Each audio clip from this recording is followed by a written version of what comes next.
भाऊसाहेब राम राम. राम राम. अहो ते कुराळाचं रान आहे ना, हा त्याच्या आपली वायवाट लावा ना भाऊसाहेब. म्हणजे काय बी करा, पण तेवढं बघा आपलं.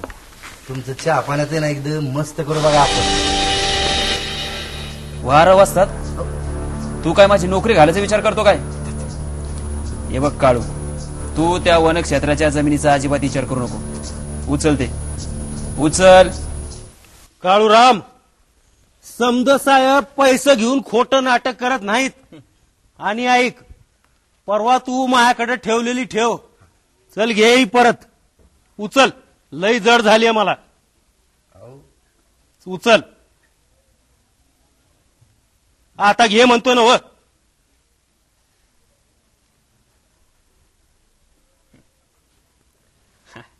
रामजी, हाजी, म्हणजे यानं तुम्हाला बी गोळा घेतलं का? वय की काय लोक असत्यात.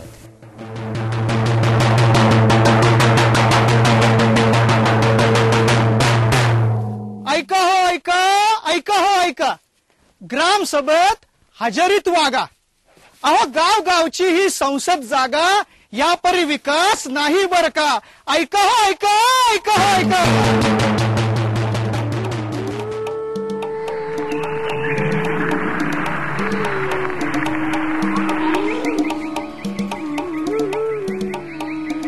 हा तर मंडळी, मला वाटतं आजच्या सभेचा 2/3 कोरम पुरा झालाय.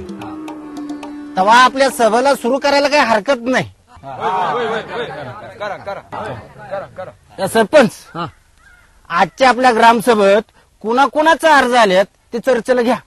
आता अर्ज, पहिला अर्ज आहे तो डोंगरवाडी ग्रामपंचायतीचा. बर का? तर या अर्जाची मागणी आहे का वन क्षेत्रात 200 मीटर रस्ता तयार व्हावा अशी सामूहिक मागणी आहे. बर मंडळी, वन हक्क समिती आहे ना, त्यांनी ती शिफारस पण केली. वा वा वा. आपण बी शिफारस करायला हरकत नाही. हा ठीक आहे, करून टाका शिफारस. हा तो झाला पहिला अर्ज. तर दुसरा आहे गुराखी मंडळाचा. काळू, तर या अर्जाची मागणी अशी आहे का गावच्या गुरांसाठी चराई रानाची मागणी केलेली आणि आवश्यक ती कागदपत्र बी जोडलेली. अरे वा. हा तेव्हा आणि वन हक्क समितीने याची शिफारस बी केलेली. आम्हा मंडळी, या रानासाठी मी पण अर्ज केला होता, पण तो वन हक्क समितीने नामंजूर केलाय. ह्यो माझा अन्याय झालाय. तरी त्यासाठी मी एक अर्ज आणलाय.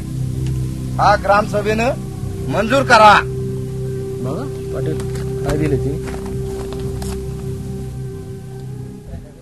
हा तर काळू पैलवानांनी त्याची तक्रार उपविभागीय समितीकडे पाठवावा असा मी सल्ला देतो. आणि मंडळी, गुराखी मंडळीच्या अर्जाला वन हक्क समितीने मंजुरी दिली. तेव्हा आपण त्यांच्या शिफारशीनुसार आपण आपली शिफारस पाठवून वरच्या समितीला त्यांचा अर्ज पाठवून देऊ. काय मंडळी? तिसरा अर्ज सोमा रामा पारदी.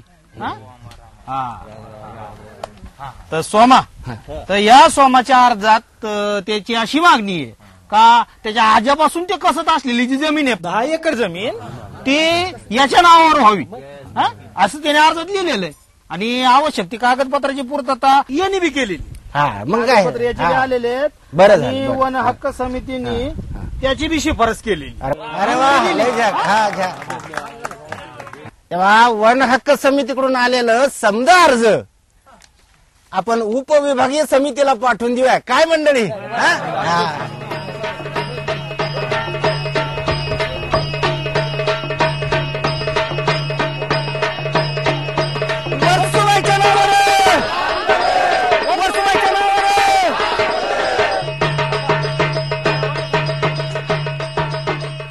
हा तर मंडळी, सालाबाद प्रमाणे आपल्या गाव जत्रेच्या देवीचा आपल्याला आनंद झालेला आहे.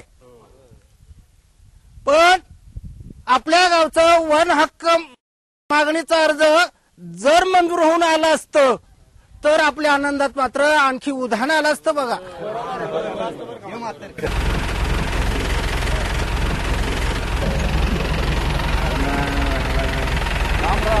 राम राम साहेब.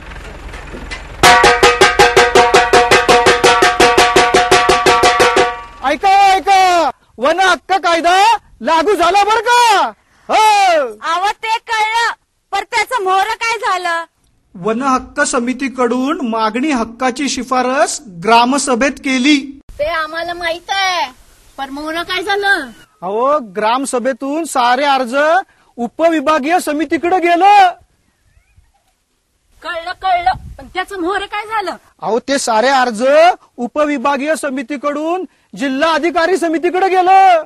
अहो अजून कोडाक दूर आहात. तसं नाही, असा कटाळा करून कसं चालन. हे सरकारी कामाच्या पायऱ्या आहेत. जिल्हा समितीनं आपलं अर्ज तपासलं, त्याच्यावर त्यांनी मंजुरी दिली आणि ते सांगाया सरकारी मंडळी आपल्या गावात आलीत.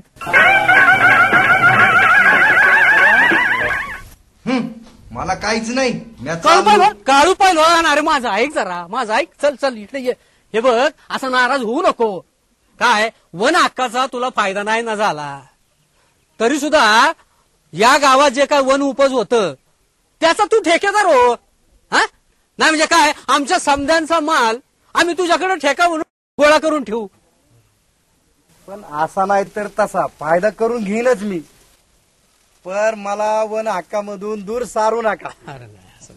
अरे नाही सारणार काळू, नाही सारणार. अरे तू का आम्हाला परकाय होय.